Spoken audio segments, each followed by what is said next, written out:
It's another fine day at Camp Dynasty. I am Counselor Austin, joined by Counselor Collin. And we are off the heels of week 3 of college football. Back again, ready to hand out some more badges. Yeah, Alexa wanted in on that. If you heard the I didn't hear notification, she just popped in for a second, wanting to get in on the action. But yeah, week 3 came and went. We had some pretty big performances last week. We were kind of talking about the almost like lack of excitement about the prospects because of the mismatch scheduling, where it was a lot of really good teams against really bad teams. So I was like, how much can you take away, this and that? This week it felt like some guys maybe solidifying themselves and maybe some narratives solidifying themselves. You got 3 weeks, starting to build a little bit of a sample size, I would say, with I don't know how much of a season this is, but it's getting to, one game, it could be an anomaly. 2 games, you start to, can piece some things together. 3 games, it can be a trend. 3 games, that's like 25% of the schedule. I mean, that's pretty significant in college football. So, yeah, it is an exciting time because of that reason. Starting to now look at, where are things sitting in the bigger picture of it all after 3 weeks of action, like your receiving leaders, rushing leaders, things like that. Who has been standing out? I mean, we've seen this happen now 4 years of like all of a sudden, here's a guy on top of the list that you're not expecting before the season started. Who's that? We're going to be talking about a few of those guys, at least on the show today. And also some kind of bigger picture conversations, I think, are in the future for us today, both in maybe the badge section and the call home and around the fire on All Grown Up. I feel like all 3 parts today, there's some pretty big conversations to have. So I'm excited for this one. Yeah, I definitely agree. Like I said, you can start to, formulate some like real ideas about how you feel about players and you can start to project a little bit long term based on what you see.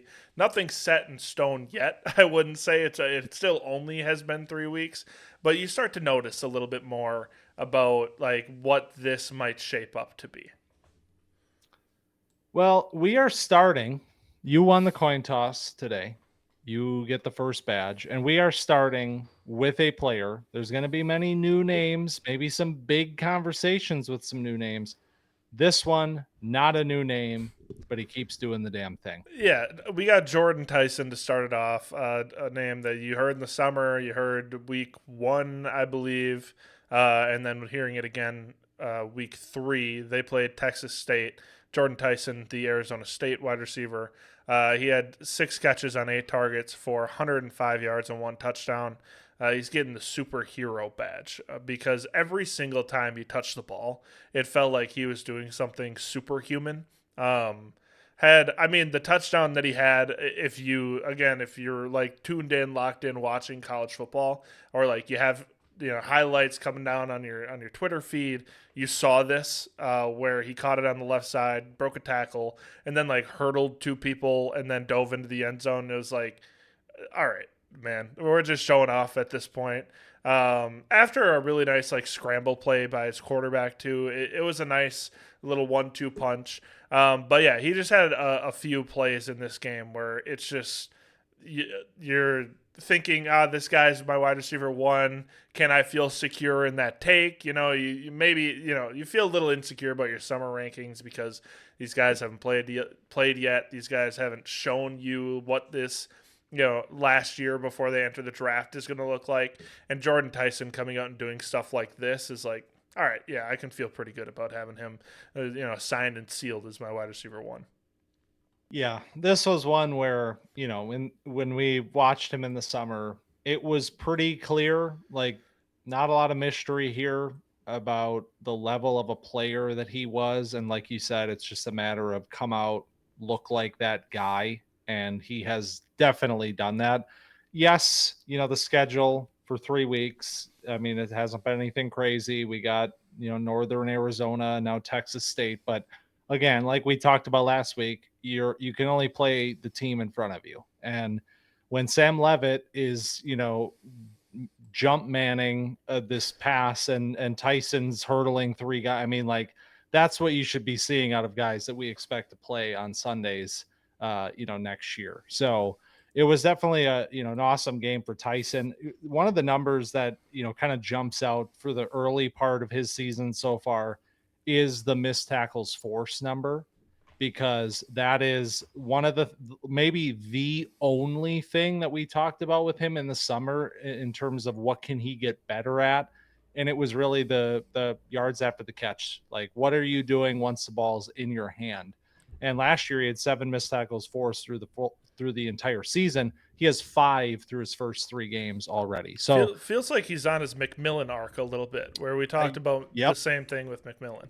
Yep, exactly. I had the same thought. So if he is going to start adding like a little bit of that elusiveness in the open field and being able to create yards on top of his, proficient ability as a separator and everything that he does in terms of the catch point, great hands, all of that, like he will be the complete package. And speaking of the catch point, contested catch rate last year, if you haven't tuned in before, 10 catches on 15 contested catch targets. That's good for 2/3. This year, at that same mark, smaller sample size, of course, but already 2 for 3 on contested catch opportunities, 1 for 1 in this game. So showing both ends of that spectrum is really impressive for a player that, like you said, we wanted to see more out of the run after the catch. He showed that a little bit in this game. The play that he scored on, like I talked about, was really good after the catch. He had another just like little, it was either a slant or a dig, where he caught the ball over the middle, made a couple guys miss, got the first down. So very impressive player. Has a nice ADOT so far this year of 12, or it's 10.8, 12 in the last 2 games. And then that yards per route run number, if you care about that, hanging out right around 3 like it was last year, which is really good. So, so far, Jordyn Tyson, far and away wide receiver 1. He's the man. And we will be talking about another player at the top of our big boards right now later in the program. There's a teaser. But before we get there, we're going to keep talking about wide receivers. And in this case, this is a new name, but one of these guys that I kind of was referencing at the top, where 3 weeks go by and you start to kind of see, who's kind of leading the pack right now in college football, who's been the most impressive in terms of the production so far. And one of those players is Chris Brazzell, the second from Tennessee. And he is, for his performance against Georgia this week, he is getting the deja vu badge from me, because I couldn't help but think that this performance against Georgia, it was a loss, but they took them to overtime. It was an awesome game, awesome performance from Tennessee. Brazzell, 6 catches on 6 targets, 177 and 3 touchdowns. Couldn't help but feel like it was a little bit like the Jalen Hyatt against the Alabama game. Like it had that sort of energy to it, where he was breaking out against a premier opponent in a big game. And honestly, this kind of wide receiver has been a thing in this offense now for several years, starting with Hyatt, who is, kind of the tippy top of that, ends up winning the Biletnikoff that season, hasn't had the success in the NFL, but followed that up with Dante Thornton. Similar body types, these kind of taller, lanky guys that are stretching the field. And that's the role that Brazzell is playing right now in this offense. And it has been one that has gotten players to the NFL now consistently over the last few years. And I mean, Brazzell is second right now in college football in terms of receiving yardage. He had an excellent game in week 2 against, Eastern Tennessee State, but 125, that's going to put him up to 364 with 5 touchdowns on the season through 3 games. So you really like to see him, with the size and the speed combination in this game. He made some plays down the field. He was going over the top of guys, showing some really good ball tracking, kind of going through contact on the 3rd touchdown. going over the top of a guy and then finishing that play for a touchdown. So it was impressive stuff. And given that this role has produced NFL players for the last 2 or 3 years, this is a name that I'm going to keep my eyes on moving forward. Yeah, every catch felt valuable for Brazzell in this game. It was like it's no gimmick stuff. It's no kind of screens and just like giving targets to give targets. Felt like these were all like big time. He had 5 first downs or better on 6 catches. So and 3 of those were touchdowns, obviously. So that's the kind of like big downfield threat that he's presenting to other teams. That play that you were talking about, his 3rd touchdown. It felt like one of those where you go up over the top of somebody and you like catch it for 50 yards and you go down with the DB and like that's it. And like I don't know how he caught himself and like stayed on his feet. It was like, geez, like this is really just an impressive player, especially like up at the catch point, and then obviously as like a speed threat at 6'5", 200 pounds. Like usually not gonna see guys this big being as like the vertical threat in an offense. Usually this guy's the X receiver, and he does play outside pretty much exclusively. He only has played 4 total snaps in the slot. Otherwise, he's exclusively a boundary receiver. So fun game against Georgia. Definitely a fun player for Tennessee to like see stretching the field and have a chance because his quarterback very clearly trusts him one-on-one with safeties. So if he gets passed off and he's one-on-one in like a zone look on a cover 2, it's like we're letting it fly, and we're going to see what he can do against this safety.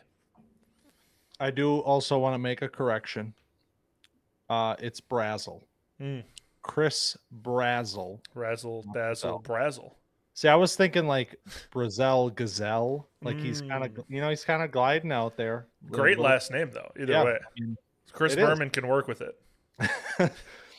Well, his dad also he is Brazzell the second.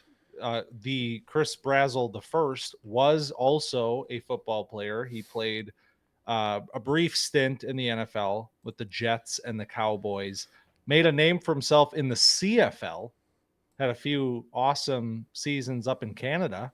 So, but the notable thing with the big Brazzell is that he had sub 4.30 speed. So we got the bloodlines both as an NFL, talent player at the position, but also a player that his dad is running in the 4.2s and he's stretching the field at 6'5", 200. I don't know what he's going to run this spring, but I don't know. Could get crazy. I got a guy that was running like crazy against Indiana State, another Indiana receiver, and that's Omar Cooper Jr. We have said the name Elijah Surratt a few times on this program. He got a badge, I want to say last week. But his teammate this week getting a badge, Omar Cooper Jr. getting the slot machine badge. So this is a player that plays about 75% of the time in the slot. Obviously Surratt occupies that outside boundary position pretty often. But I don't know if you can call this a rivalry, the cross-state rivalry between Indiana and Indiana State, but I'm sure somebody takes it seriously. But he had 10 catches on 10 targets for 207 and 4 touchdowns. This was just a sheer display of dominance. 8.63 yards per route run. 5 missed tackles forced. 8 of his catches went for first downs or better. And so just like a few of those plays where he kind of looked like prime Odell Beckham Jr. Like he's like catching a slant and then turning the corner and like nobody can catch him. And whether that's because he hasn't had a game, they played Dominion in Kennesaw State. So not super good competition across the board so far this season, but had 52 yards in his first game, 40 yards in his second game on 1 catch. And then this game breaks out for 207. Seems like kind of their big play threat out of the slot position, averaging 23 yards per reception. But yeah, it was just like, man, this Indiana team might be pretty good. Mendoza looked pretty good in this game also. He's gotten, back-to-back weeks. He's been very efficient Very ethical thrower of the football. You talk about guys that are like, check down artists or RPO, whatever. Mendoza's throwing the ball downfield. He's throwing the ball with balls. He's throwing the ball through like big time throws, tight windows, and Cooper's on the receiving end of that. So this Indiana team's passing offense looks pretty threatening. We'll see if it remains that way against some of the tougher competition that they'll play later in the season. But so far, so good. Yeah, Mendoza's performance certainly on its own was badge worthy here this week as well. And it's been, he's had a chance to get eased in, let's just say that, with these first 3 games, but he has absolutely looked the part thus far through these 3 games. We'll see how it looks once we get in the Big Ten schedule. But Cooper was, yeah, I mean, this kind of a performance doesn't really matter who you're playing. I mean, it's, when you have over 200 yards, 4 touchdowns, 10 catches, 10, I mean, it's perfect game basically. Like that's exciting. And for a player that had a pretty good year last year, 594 yards, 7 touchdowns for Indiana behind Elijah Surratt. So, I mean, if this is maybe the start of something a little bit bigger, where they not only have a player that we think is, a fairly high end NFL talent in Surratt. Now you have this guy Cooper playing in the slot, showing this big playability. He's hitting like 21 plus on the GPS in this game. I mean, that it could be an exciting 1-2 punch. Mendoza, as the conductor here, this offense could be crazy, and we might be talking about all 3 of these guys during draft season. And we have another pass catcher, just full of them this week with your next guy. The wide receivers, I feel like they tend to steal the show from the pass catching perspective.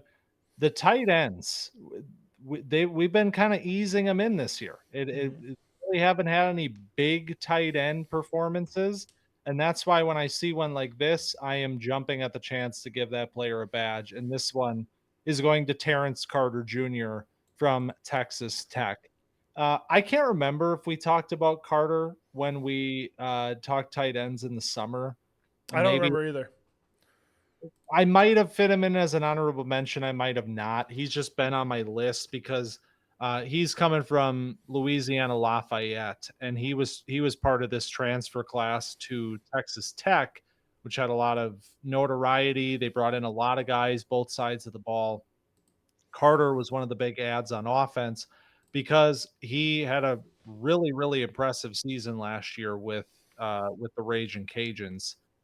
691 yards, 4 touchdowns, had 404 after the catch. And that's always that number that we're looking at with tight ends. Collin approves. A little bit undersized, 6'2", but 245. So a little bit stockier of a build. So more of a player that I was just kind of keeping a tab on heading into this year, see how he would perform in the jump up to the Big 12. And this week was awesome. 6 catches on 7 targets, 102 yards, and a touchdown against Oregon State. And he was really doing a lot of the things that you would kind of expect from one of these yak tight ends.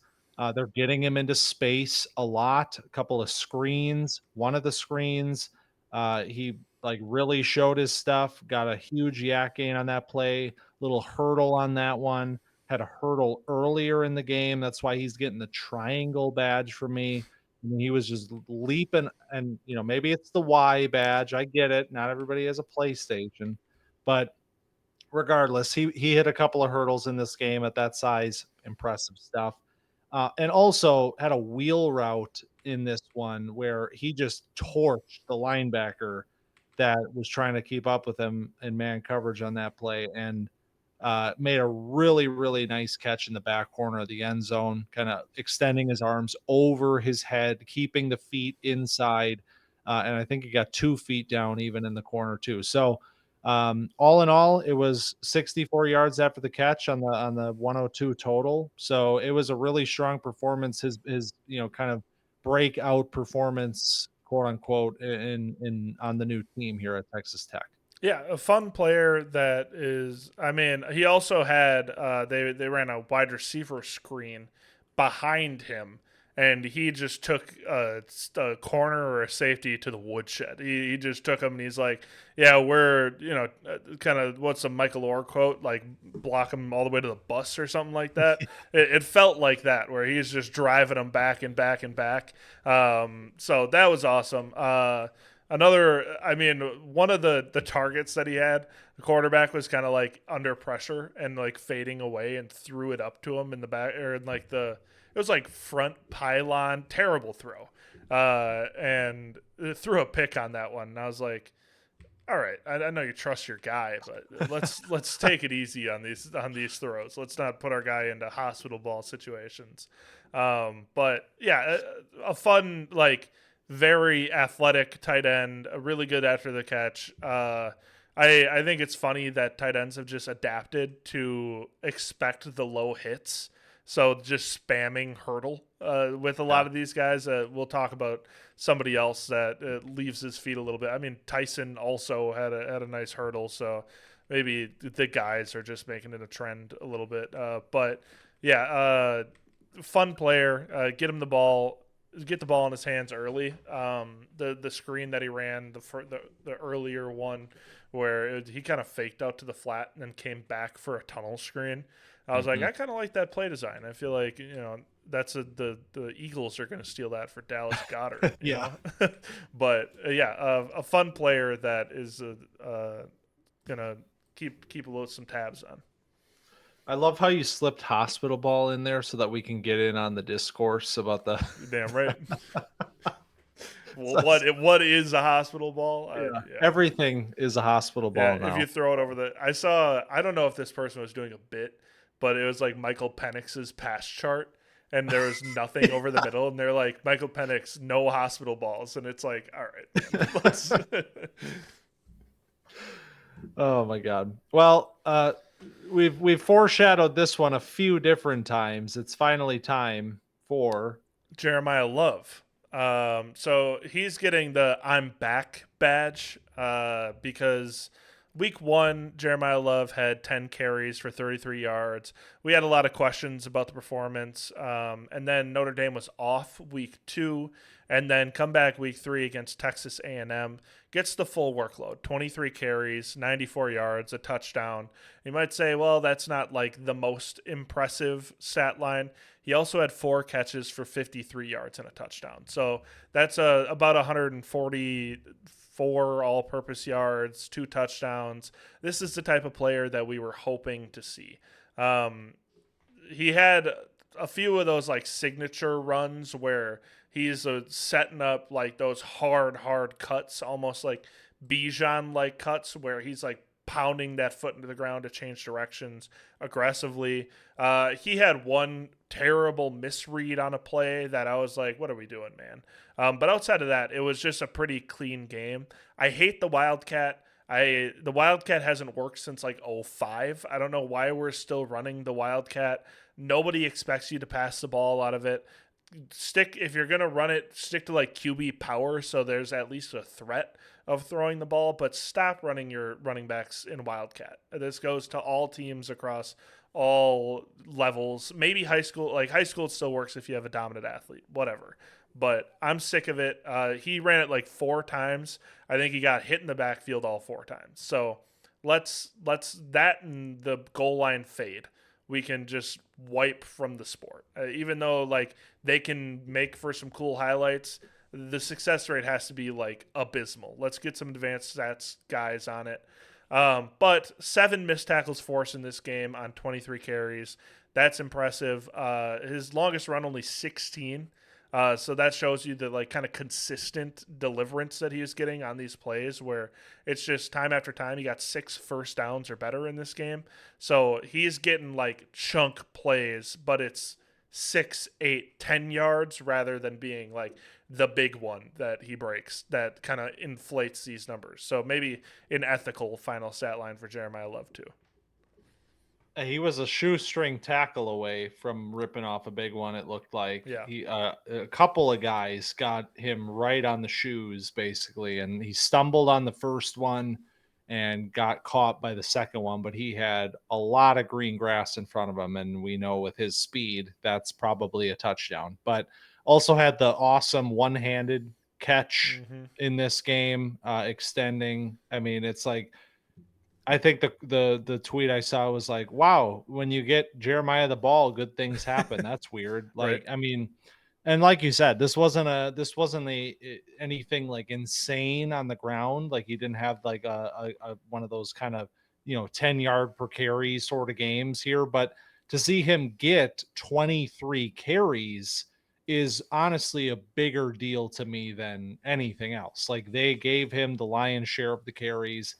He had a nice game, almost 100 yards, 4 yards per carry. That's fine. And then also adding value as a wide receiver on top of it. So, or as a receiver out of the backfield. So, I thought, yeah, well deserved badge this week from Love. Any discourse that existed after week one, which there definitely was, because that's the world that we are in now. Where I saw a few of the tweets where it's just like Jeremiyah Love when he's not playing against Yeah. whatever, and then Yeah. it's like, one game. It's just it's hilarious, Yeah. but. He also forced 2 missed tackles on his receptions alone, so that adds to that total of 7 on the ground, 2 in the air. The one-handed catch that you referred to on like a little wheel route, got overthrown, tapped it back to himself, and then carried a guy into the end zone with him. So on a 36-yard reception. So it was just a fun game where it's like, oh yeah, this is what it's supposed to look like. Gives you a little more clarity at the top of the class when you have weeks like this and the week that Jordyn Tyson had, where it's like, all right, I can feel at least good about those top 2 guys, like how we felt going into the year. Well, how about another player that might just be playing his way to the, into the conversation here among the top guys in this class? We talked a lot, at least I did, in the summer about Mekhi Lemon from USC, wide receiver, playing out of the slot. But they also have another wide receiver that's playing outside that is starting to maybe uh, be worth some of our attention on a weekly basis, and that's Jacoby Lane. We talked about Lane last week because while we were talking about Lemon, because Lemon had the big game, I gave him a badge, but Lane kind of stole the show a little bit with that one-handed catch that he had against Georgia Southern. I mean, one of the best catches you'll see. And so this is a little bit of like, I could have gave you a badge last week. I'm going to give you a badge this week. He had another good game. Wasn't anything crazy. 3 catches on 5 targets for 115 yards, no touchdowns in this one. But I mean, Lane is kind of showing a lot of things, I think, through the first 3 games that are, exciting to see. First and foremost, he's 6'4", 200 pounds. So again, it's like another guy that has a little bit of size. That's something we're looking for in this class. And a player that shows you in this game in particular an ability to win down the field. He had 2 big plays down the field in this one. The first, he set the corner up, kind of stemming him inside and then jabbed outside on a fade. And I mean, huge separation on that play. The second big play was kind of soft press, and he just squared him up and then exploded and got over the top, swam over the top of him, and had big separation on that. So, see a player of this size that has that explosiveness, showing you a little bit of nuance, even as a route runner. He's got the catch point talent. We saw that last week, and that's actually something he was known for in high school. He was a 4-star recruit at wide receiver, and he was known for being a sort of a highlight reel player at the catch point. We've seen that in college. He had 12 touchdowns last year. He's obviously a threat down in the red area. And now we're seeing some nuance from him as a route runner and an ability to stretch the field from the outside. So if that continues throughout the season, I think Lane might be a name we're talking about, and not talking about, low in this sort of a class. Yeah, he seems like, I don't know, if it's the white gloves against the ball, but it seems like he has mitts too, like huge hands, and maybe like the contested catch where the one-handed catch kind of makes that null and void. Like obviously he does, but like it feels like his hands just kind of like engulf the ball when he catches it. But it seems like a nice X receiver, another team where you might be seeing, both the outside and the Y or and the slot receiver, both coming out and being nice NFL players, but a big play threat that also is a good boundary jump ball receiver that sets up nice downfield routes that can give safety like an outside look before breaking inside and whatever. Like it feels like Jacoby Lane has the stuff that you need. Would like to see it, in a higher volume, but that's just not really how it works all the time. Like especially at USC, we've been seeing that for years. Where in these Lincoln Riley offenses, it's a lot of short stuff. It's a lot of screens. It's a lot of getting the ball out quick and getting guys going. It's not really a system you want to live in, I don't think, if you're a boundary receiver and if you're like calling card is going to be jump balls and like the big post and stuff. Like you don't really want to be in that environment, but he's making the most out of what he's getting. I'm excited about this next one. This next one is Haynes King, the Yellow Jacket in his 6th year in college, getting the upset badge because Georgia Tech upset Clemson. I think it was 24-21. And Haynes King, 312 total yards, had a rushing touchdown in this game. And the reason I needed to get him on the program, because he has 344 yards passing this season, 274 yards on the ground so far this year. This Georgia Tech offense, obviously, like very option heavy. And Haynes King has been living on the ground, has 20 carries week 1 against Colorado, 23 carries on the ground this game, which is, I mean, he had the same amount of carries as he had pass attempts in week 1, had 28 pass attempts, 20 completions in this game against Clemson. Looked pretty good. Like, honestly, like throwing the ball, it's like, I don't know if it's NFL grade throws, but there are times where it's like, hey, why not? Like that's pretty good. But 6'3", 215, kind of a smaller guy. But I just wanted to talk about this, college football character, I guess, is kind of where I'm at. Yeah, I mean, that's like we're focused on the NFL draft. We're focused on Dynasty and what does it all mean. This is one of those instances where we're talking about college football for 3 months. Like this is one of the stories of the season so far. I mean, Haynes King, one of these guys that's just an institution of the sport. Like if you watch college football, you're familiar with this player, you're familiar with kind of who he is, what he's about. Did you see the interview also? No. He was doing a segment for game day while he was warming up on the field. So he's got the mic in, the earpiece in, he's just ripping passes, he's jogging around, he's like answering questions while he's playing, it's like, and they just kept commenting like it is so freaking awesome that you're doing this right now. Like he just screams dog. Yeah. And I don't know what it's going to mean. Like, I don't really know that Haynes King is an NFL, caliber prospect at this position, but man, this has been the story of the season so far with the Yellow Jackets and what they're doing and what he's doing specifically. So it'll be a fun ride to be on. Why can't Haynes King be Taysom Hill? I mean, yeah. he doesn't slide. He puts his shoulder down into guys.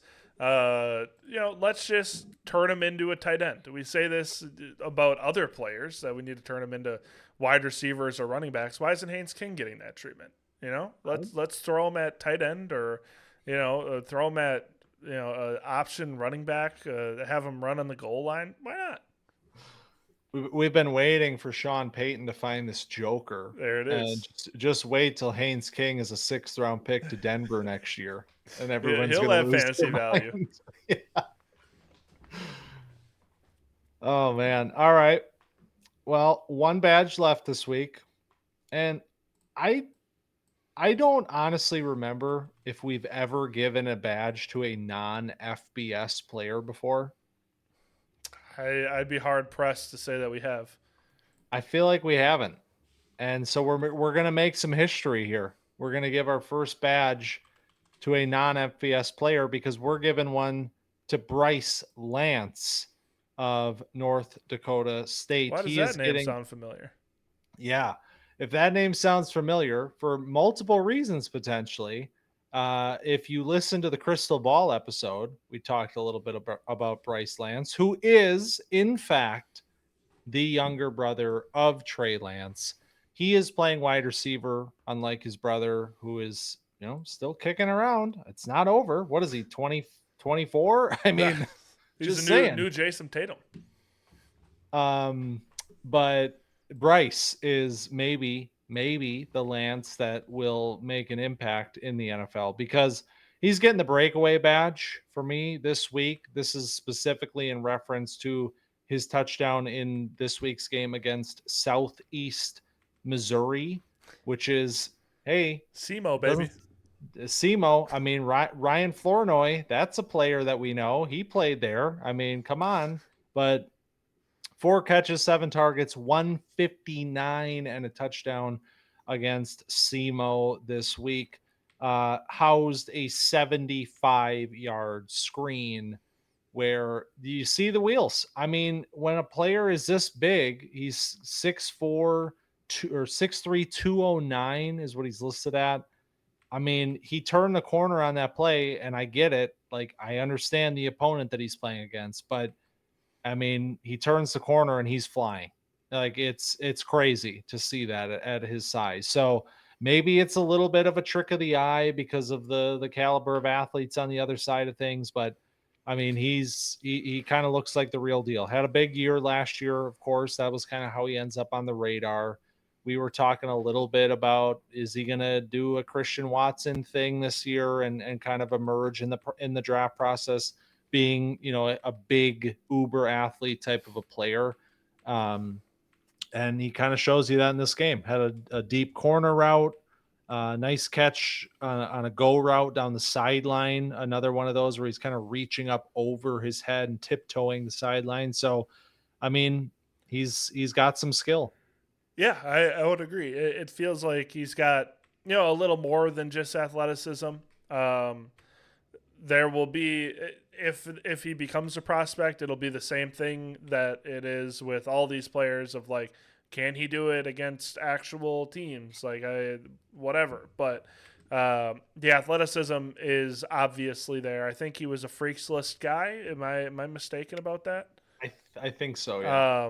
He wears number 5, which Trey Lance also wore, so it harkens back a little bit. But yeah, it feels like there are some nice, clean, crisp routes. There is real athleticism. There is like nice, high level of difficulty catches. He's complaining to the refs after he's like getting incompletions. So this could be an NFL quality receiver. Oh man, he did have a drop in this game, and he did do the like my bad pat, Yeah. and then like a few plays later caught the big corner. There you So go. mental toughness. Every Go down go is a back new to the down. to the huddle. Hey, come back to me, bro. I got you. Yeah. All right. Well, that is badges for week 3. Fun little slate, some star names, maybe some new names, emerging players, a lot of wide receivers, not a lot of running backs so far this year. It's I true. mean, we are not really getting any running backs that are not named Jonah Coleman and Jeremiyah Love on a weekly basis at this point. So, unfortunately, that's maybe kind of what we expected with this running back class, and they're not really living up to it yet, but we'll see what happens. Only 25% of the season down at this point. But it's time to do that thing that's not really any fun, but it's not a running back that we're talking about this week. It's another quarterback. Maybe a quarterback we've already talked to. Let's make the call home. I really didn't want to be here. You tried to skirt it. I did. I tried to pick a different player, and Collin smartly was like, "No, we have to do this. We have to call Cooper Manning once again." I'm calling Cooper. I'm calling Peyton. I'm calling Eli. I'm calling Arch Manning Sr. Like, I'm calling everybody. I mean, so Arch Manning, 2 calls in 3 weeks, not where you want to be. I don't think we've done this since Kayshawn. Yeah, like this is Booty. This is Quentin Johnston. Like, this is territory you don't want to be in. When this kind of stuff happens, it is usually very bad news. Arch got a lot of hate after that start against Ohio State. We talked about it here. We talked about why, for Christ's sake, it's one game. They're playing the defending national champions. Amazing defense. Like, let's give the kids some time to figure this out. And now, just 2 weeks later, Collin, he's playing UTEP. And I mean, it's not looking much better. 11 for 25, 114, 1 touchdown, 1 interception. I mean, is it time to have a really hard conversation about Arch? I mean, the real conversation, the maybe hard conversation, is that he's just doesn't feel ready. Like, it doesn't feel fully cooked yet.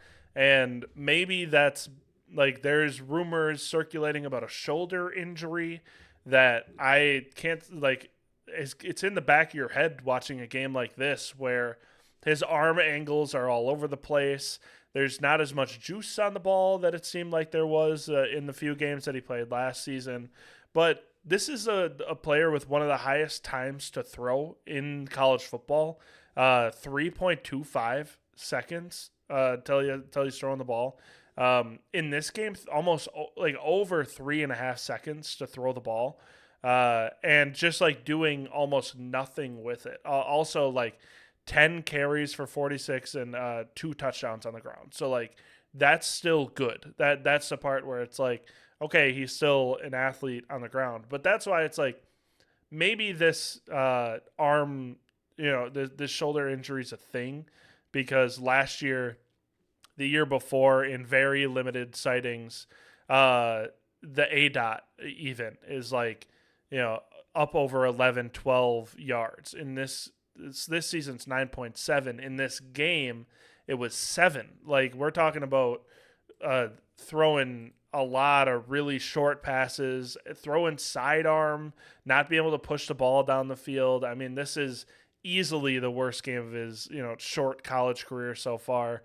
So just like, I don't know exactly what's going on. He wasn't sacked once in this game. It's like, it feels like there is just something mechanically off with Arch Manning. Yeah, I think there's multiple parts to this conversation. The first part is that, which, yes, they're not saying there's an injury, but like, something is clearly, yeah, I mean, something is clearly different about his throwing motion right now. I mean, he's side arming it. He's wincing after he's throwing. I mean, it's like, something is not right with that. But outside of that, I mean, if we just like, that's unconfirmed. We can't know for sure that there is an injury, that's why this is happening. I think if we take that part out of it, I think this whole situation, to me, it sort of highlights one of the, like, what feels like an issue that is starting to rear its head a little bit, and I think one that is only going to get worse, which is this NIL era for quarterbacks, where, I mean, Arch was afforded the opportunity to sit a year. And so many of these guys, though, I mean, like I'm even looking beyond this game. I'm looking at what Lagway did for Florida this week, and that's 27. And we'll talk about him next year. But like, I just get a feeling that like we're entering a territory where these quarterbacks are going to be rushed to get on the field. They're making a lot of money. There's probably promises happening to get them there, along with those contract or get with the money that they're getting. You saying I things are just going on under the table? I'm just Come saying. on. I mean, There's it's no been way. right. Reggie Bush. I mean, that's Yeah. but I mean, like it just to me, I am a little bit nervous about what this could mean for the future of the quarterback position in terms of development, in terms of getting guys ready for the NFL. Because I mean, we've seen it even just in the last few years where quarterbacks are coming into the NFL, and it feels like it just feels like something's wrong. Like like you get a guy like Caleb Williams, that's a whole nother conversation, but it's like it feels like you have all the tools in the world. You've shown me what you did in college, but it's like what is missing here? And it feels like so many times it's kind of the intangible, it's kind of the, what's happening between the plays, what's happening between the weeks. It's those type of things that I think a lot of people have been pointing to. With a player like Arch, I think it's very important to point out the fact of what you said when you started talking, which is it doesn't look like he's ready. It doesn't appear that he is ready for the moment. It doesn't appear that he's ready to command this offense, whether that's injury or whether that's something else. But I mean, last year I had issues with his processing in the short window of time we got to see him play. I thought he was taking too long to throw. Thought he was taking too long to get through his reads. It's still happening, and it's happening against UTEP. So I mean, in that case, it doesn't feel like he is ready. And you talk about like last year to this year because maybe people were skeptical like you were about like processing, and like you're probably not as skeptical as like Joe Schmo that like hates Arch No. because he's a nepo baby. But like you look at, he has almost the same amount of dropbacks and 5 less attempts than he had last year. So we're looking at like a similar sample size of last year to this year of pure volume. And has 12% less completion percentage. He already has thrown one more interception. He has 3 less touchdowns, and he's down almost 4 yards per attempt. So you're talking about like real regression in like year to year. And I don't know who to attribute it to, but I saw that somebody was talking about that college football isn't about getting players ready for the NFL, especially the quarterback position. Has become about like winning the national championship, and like that's it. And so teams have gone to these like overly simplified game plans, have gone to, I look to the sideline in between every play to see what the play call is going to be. I don't even call it in the huddle. Like everybody just looks to the sideline and looks at the like posters that they're holding up, look at the hand signs that they're doing, and then we do the play. We don't do snap counts anymore. We're just clapping. Our quarterback doesn't set protections. So we're talking about like maybe this is big picture. This isn't just on Arch like you were talking about, where college quarterbacks in general aren't expected to do NFL things until they're in the NFL. And then we also don't give them time in the NFL to develop into those players that like you saw when like we were kids. When you look at like Brady and Manning and like guys that are like controlling Breeze and company, that are like controlling the game and playing this chess match where they're coming up to the line. It just doesn't feel like college programs are interested in getting kids prepared for that. And so maybe that goes into it, maybe it doesn't, where Arch is like, there's an arm issue. It seems like maybe there's an arm injury, but also in general, it doesn't feel like college quarterbacks are being prepared to play at the next level as much as they used to be. I mean, I completely agree. And I think another part of that too is like we talked last week and I think we're going to talk again in a little while about the idea of nuance and like needing to kind of color it in a little bit to explain what's happening instead of just snapping to judgments.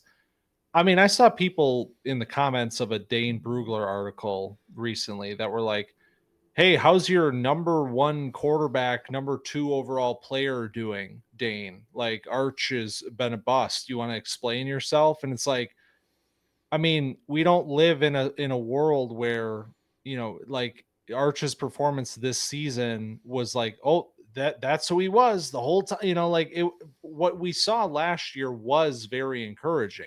What we saw last year was very exciting in terms of, man, this kid is coming in cold. I mean, Ewers is hurt. He's coming in and dropping NFL level throws. Like it's nobody, like he was meant to do this. And now it's like, okay, well, let's see him for the full season. And he's struggling. And now everyone's like, well, I mean, what the hell? Why did anybody think this guy could play? And it's like, it's just such a gross Yeah. oversimplification of like the most challenging position to play in any sport. I mean, like the fact that we are making these sort of, calls about his game and calling him a Nepo baby that, is not deserving of the attention he was receiving for the season because of this, what he's done so far it's just, it's ridiculous, but it Yeah. has not been good. That is true. It has not been good so far for Arch. Yeah, saying that he was like never good enough and never worthy of like the hype he was getting is just like a bad faith argument that is rooted in like hindsight. So Yeah. let's not do that. That might be a good segue.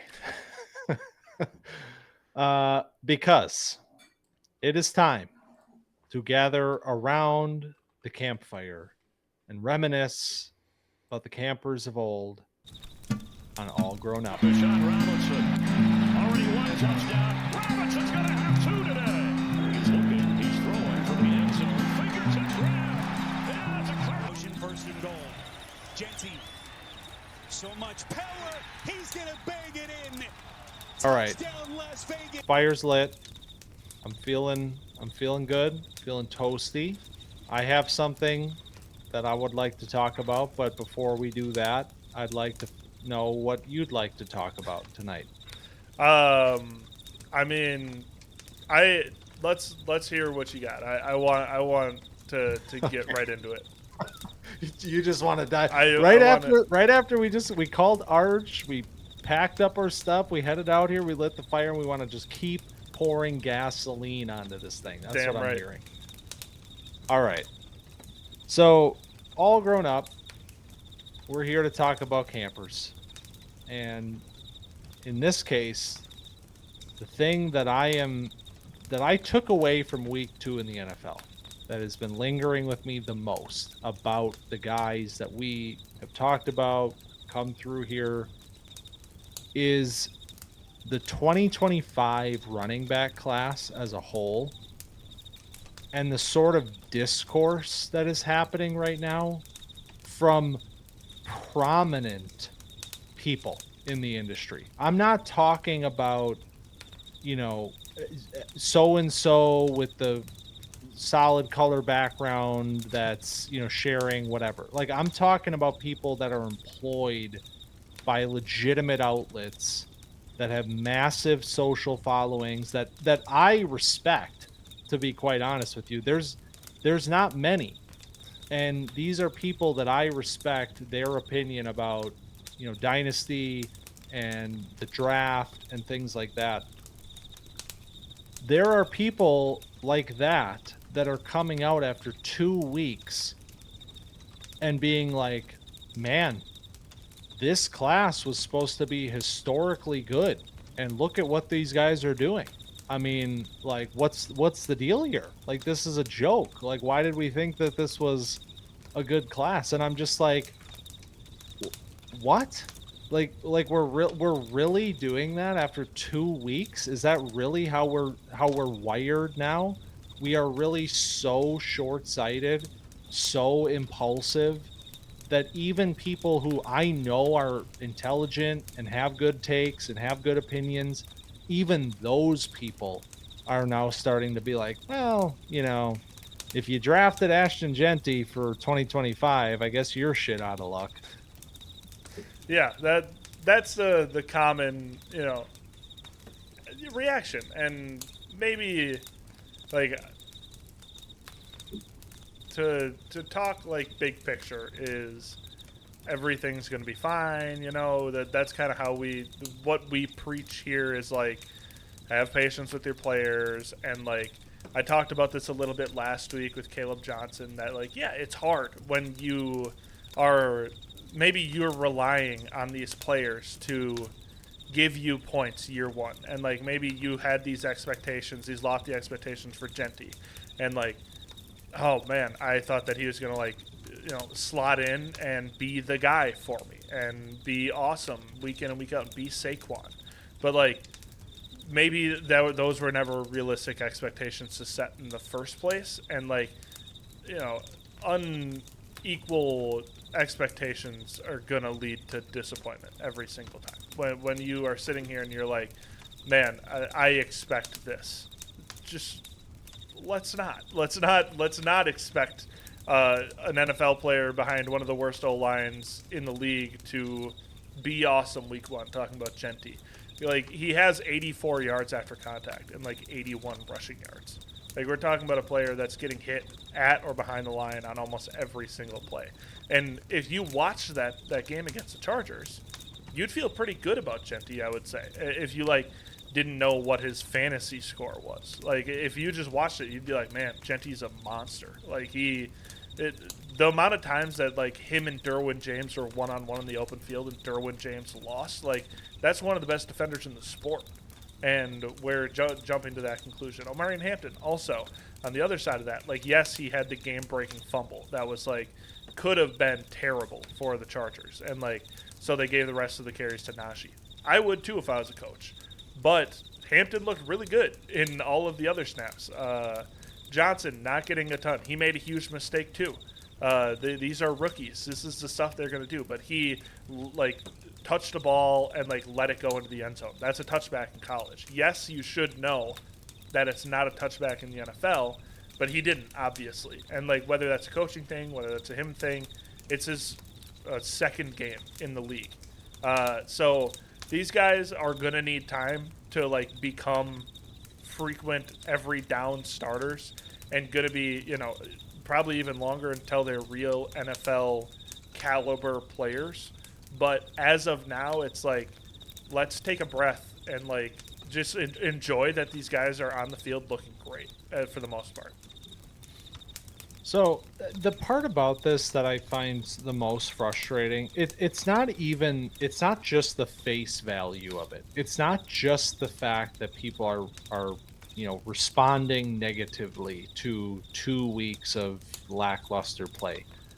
It's the fact that there is a responsibility, I feel, for people who sink all of their time and energy into this to not fan the flames of things for people that don't have the time to do that. Like, yep. So many people it's like, I don't have the time. I need you to help me. I need you to tell me you're spending all this time watching these guys. You're spending all this time doing all the research. Like, I'm trying to keep up, but I also need you to help me out. And I need you to, I need to know that I can trust you.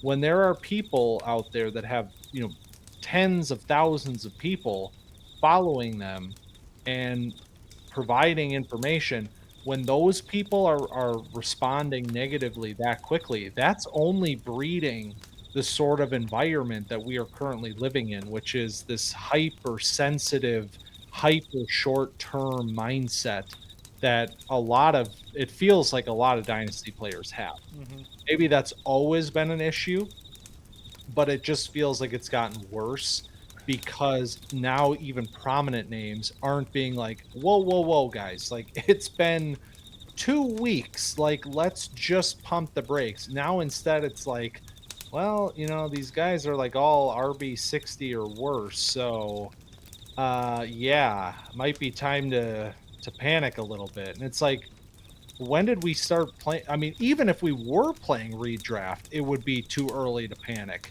much less playing Dynasty. So it's just that's the part I have the problem with. It just breeds this sort of mentality of like, well, we didn't see it in 2 weeks. I guess better luck next year.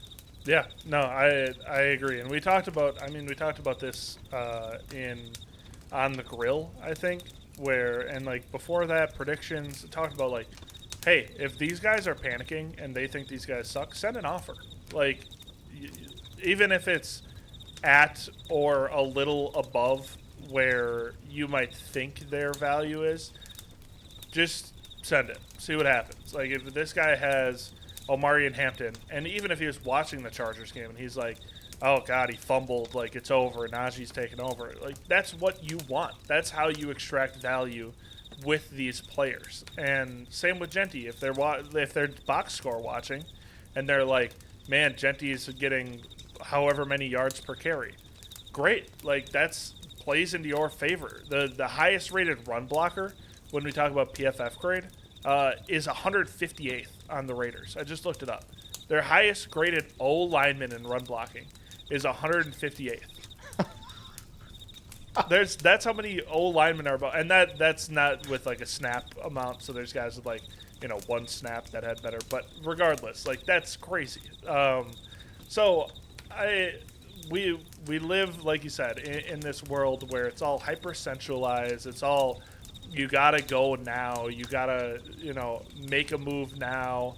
You gotta get that hit of dopamine and like make a trade, or you gotta like get that hit of like, oh, he scored 20 fantasy points. I drafted my player, now he's good. And like, that just doesn't. It's rare for that to happen, and it's like once in blank amount of years that you get a guy that's gonna hit the ground running week one. So I think we just, again, it's been 2 weeks. If you're freaking out, go trade him to somebody who's not freaking out, because they deserve the player. With all of that said, who is actually exciting you this week? Who are you happy to talk about this week? Can I talk about Quinshon Judkins? Yeah. You know, the guy that I probably championed more than I should have last year, and like I've stuck by. Looked great in his debut. I mean, no training camp, no practices really leading up to it. He had, I think, 2 practices where one he did just drills, second one he did some teamwork, and then he came in and, like, for the most part, I think he had 10 carries in like 8 of them. He looked awesome, and he caught some passes, and now he's listed as the RB1 on their depth chart. And it was like, well, that was short-lived too.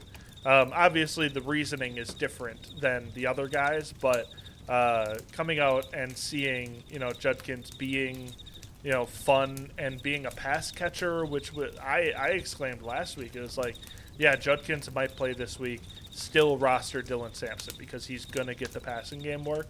And then Judkins, like, had the passing game work too. And it was like, oh, the Browns very clearly think that he's awesome and they need him on his team immediately to play well and to, like, be more competitive in football games. So I thought that was really encouraging if you were holding on to Judkins through this, like, tumultuous summer. So yeah, shout out to Judkins. I'll go back in time a little bit. I like that. To last year, 2 years ago, 2024 campers. Before this season, a couple weeks ago, right here on this program, I told you, trade for Rome Odunze, because this is your last chance before he goes for 120 and 2 touchdowns in week 1. And I was wrong about that, but I was only wrong by 1 week. Yeah, you're never wrong, only early. But seriously, Rome has been a player that I think kind of has embodied a little bit of the conversation we had at the beginning about the running backs from this year. I think last year, when we saw what Neighbors was doing, and Marv was Marv. Marv had, you know, protective coating over him because he was Marv. We saw what Neighbors was doing. We saw what Odunze was doing in contrast, and I think a lot of people they started to get that feeling. They started to get that antsy feeling of being like, I spent 3rd overall. this was supposed to be the guy. Like Neighbors, I'm watching Neighbors do this, and like, what the hell? Like, I'm not getting that. I'm not getting close to that from Odunze right now. And I think a lot of people, when the season ended, were like, you know, what do I really have here? Like, what is this player? And even week 1, I think with seeing how the Bears looked and Caleb Williams, I think even then you still had people that were like, man, I don't really know about Rome, man. Like, I thought everyone telling me this offseason, like, this is going to be the year, and like, what the hell was that? I mean, listen, I'm not saying that this single week performance is we're here. Like, I'm not saying that he's Malik Neighbors now. It's just like, this is exactly the reason why we have to wait with players. Because when you trust the talent, when you trust the evaluation, the NFL has lined up with what you thought. They're drafting them in the top 10. If it didn't happen year 1, it still can happen year 2. In fact, it's increasingly likely that it will happen year 2. If it doesn't happen year 2, okay, start to let that prickle on your neck happen a little bit, and you start to worry a little bit about, okay, year 3 is a real make it or break it. Year 2 should be the time where it's like, all right, I'm ready. I think I'm going to see it. In Rome's case, I think we're on the path. I think we're going to see it right now. It feels like Rome has just completely taken over that Bears receiving room. DJ Moore has been the shoe-in favorite to be the wide receiver 1 in this offense, because not only is he have the resume under his belt of being a multiple-time 1,000-yard receiver, of doing it with all kinds of bad quarterbacks, and now having having a similar skill set, I would say, to Amon-Ra St. Brown, and Ben Johnson coming over and having him maybe take on that role. It feels like that has completely shifted to Odunze being Caleb's guy. And this was maybe evident before the draft, where Caleb was kind of hinting that the Bears might take Rome, and taking the same plane as him, and hanging out with them before the draft, and they trained together in the off season.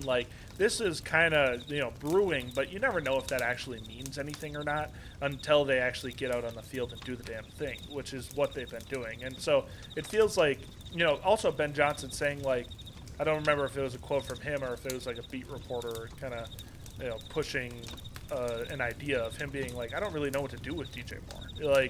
Whether that was him saying there's so many things he can do that he doesn't know what to do, or if he's really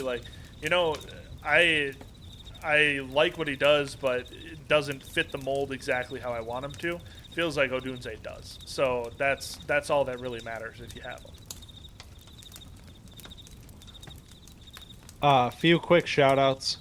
Just want to sneak a few guys in here. We've gotten into some pretty big picture stuff, campfire wise tonight, but in terms of 2025 campers that I do want to shout out, first of all, Tetero McMillan looks like the dude. So if the sidelines were a yard and a half wider, he'd be top 10 receiver in the league.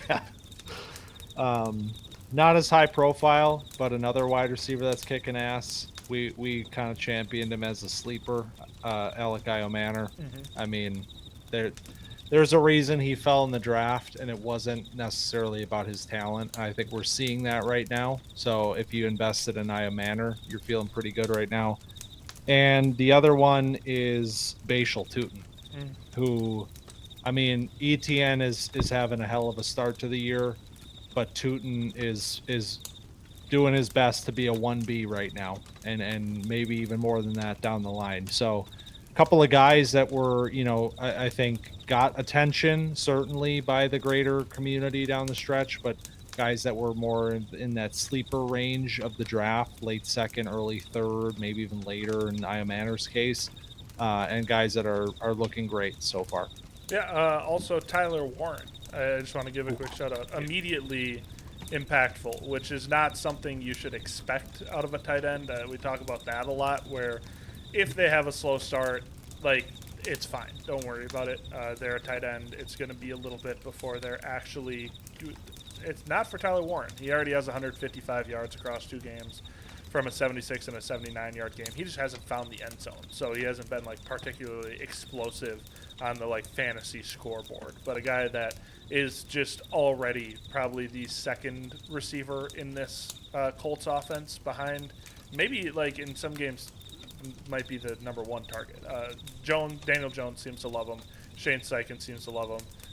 If you were with us, you know, like that's, you know, why. Like he's just that kind of guy, very QB friendly, really good after the catch. So shout out to Warren, shout out to the guys that you mentioned.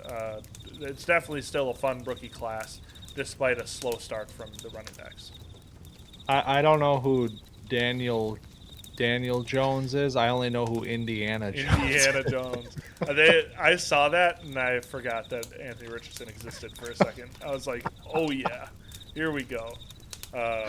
Sad day for my king, Anthony Richardson, but maybe he'll get traded and find some success elsewhere. It is funny how the Colts spot with Warren, like very heavily mocked pre-draft, and it was like, God, I just really don't know if I want him to go there, and man. Daniel Jones is just awesome. Yeah, Daniel Jones rocks. He's blitzed on like 54% of his snaps and is completing, I think, like 75% of throws against the blitz. It's like, okay, I guess the Giants are the problem. Yep. Yeah, I mean, the latest example, leave New York and prosper. That's it. All right, well, that is week 2 of the NFL and week 3 of college football. So, I mean, like I said it at the top, getting into some bigger picture conversations already, both in the college world, in the NFL world, Dynasty, bigger, philosophy conversations. But that's how you know we're back. Football is back. We are immersed in it. The takes are flying right now. That's why it's fun. easy to have opinions and counter opinions right now. So it's a fun time. We're having a blast. Yeah, this is the best part of it, is like, if you don't enjoy this, why are you doing it, is really the answer. Is like, if you can't like weather the storm of like, this guy sucks and this guy, this guy got hurt and I'm scrounging the waiver wire already week 3 to find my tight end because George Kittle's hurt. Like, why are you here? So this is the fun part. We'll see where it goes from here, though.